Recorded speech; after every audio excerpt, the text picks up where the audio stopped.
एक बार की बात है, एक जंगल में एक घर में एक गाय रहती थी। वो अपने बछड़े के साथ अपने शेड में रह रही थी। रोज पास के जंगल में चरने जाती थी। वो सूर्यास्त तक वापस आ जाती और खुशी खुशी अपने बछड़े की देखभाल करती थी। इसी तरह एक दिन गाय जंगल में गाय घास चरने के लिए निकली। उसी समय जंगल में एक बाघ ने इसे देखा। बाघ गाय के पास पहुंचा। वह इसे बुरी तरह से खाना चाहता था। बाघ को देखकर गाय डर गई। उसके दिमाग में पहला ख्याल आया कि अगर यह बाघ मुझे खा गया तो मेरे बछड़े की देखभाल कौन करेगा। ये सोचकर उसका दिल दहल गया। गाय ने किसी तरह हिम्मत जुटाई। इसने बाघ से इस तरह अनुरोध किया, हे बाघ, मेरे घर पर एक बछड़ा है। वो एक नवजात शिशु है और वह नहीं जानता कि खुद कैसे खाना या खिलाना है। यदि आप मुझे अनुमति दे तो मैं घर जाऊंगी, उसे दूध पिलाऊंगी और बताऊंगी कि मेरी अनुपस्थिति में अपनी देखभाल कैसे करनी है। उसको सब सिखाने के बाद मैं निश्चित रूप से आपके पास वापस आऊंगी। तब तुम मुझे खा सकते हो।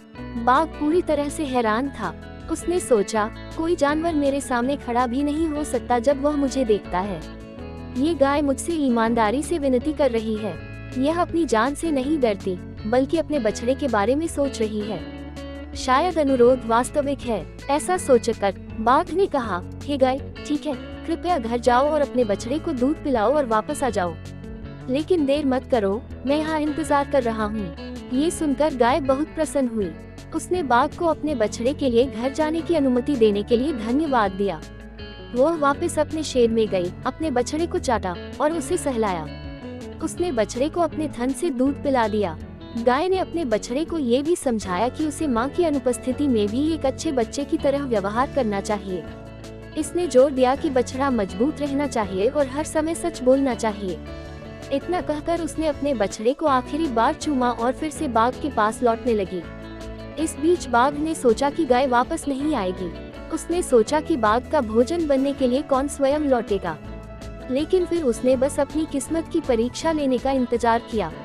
अपने वादे के अनुसार गाय लौट आई। बाघ को अपनी आंखों पर विश्वास नहीं हुआ। बड़ी दुविधा में पड़ गया। गाय को खाना चाहिए या छोड़ देना चाहिए। बाघ ने सोचा, एक ईमानदार गाय को इस तरह खाने से मेरा सब कुछ खराब हो जाएगा। मुझे इस गाय को जाने देना चाहिए। बाघ ने दृढ़ता से अपना निर्णय लेते हुए गाय से कहा, अरे गाय, मैं आपकी ईमानदारी की सराहना करता हूँ। मैंने तुम्हें न खाने का मन बना लिया है। कृपया जाओ और अपने बछड़े की देखभाल करो और उसके साथ हमेशा खुशी से रहो। अब गाय के हैरान होने का समय आ गया है। उसने पूरे दिल से बाघ को धन्यवाद दिया और अपने शेड में लौट आई और अपने बछड़े के साथ हमेशा के लिए खुशी खुशी रहने लगी।